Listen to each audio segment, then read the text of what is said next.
What would you need to see beyond your fears?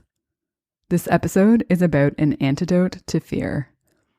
You're listening to Pure Light, where we explore how you can believe in yourself and be happy with who you are. My name is Eiley. I help people do what they feel called to do. I'm a coach, writer, and yoga and meditation teacher. This is episode 153. After I recorded the last episode, a few thoughts came to mind. Fear isn't always an idea in your head. There are definitely times where it may be based on something real, like something that's actually happening to us in the present moment. So it's not based on something that your mind is projecting about the future and what might happen. But often it is based on what's going on in the mind. It's based on that illusion in the mind. And if that's the case, there is something that you can do about that. So often when people catch themselves in some kind of negative thinking, like worrying about the future, there's often a judgment around that, like, I shouldn't be doing that. I should think more positively.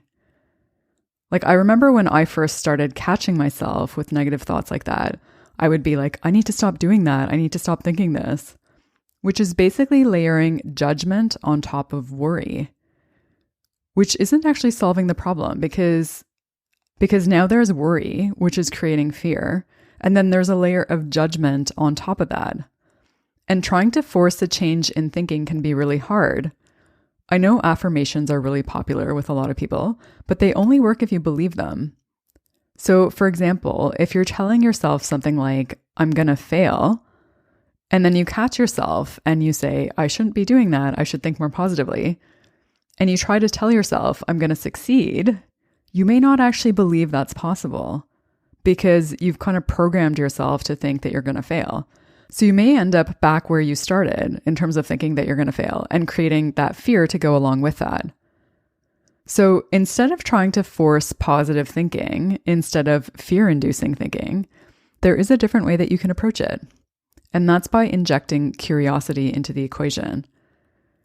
When you look at what might happen with curiosity, you create room for more possibilities.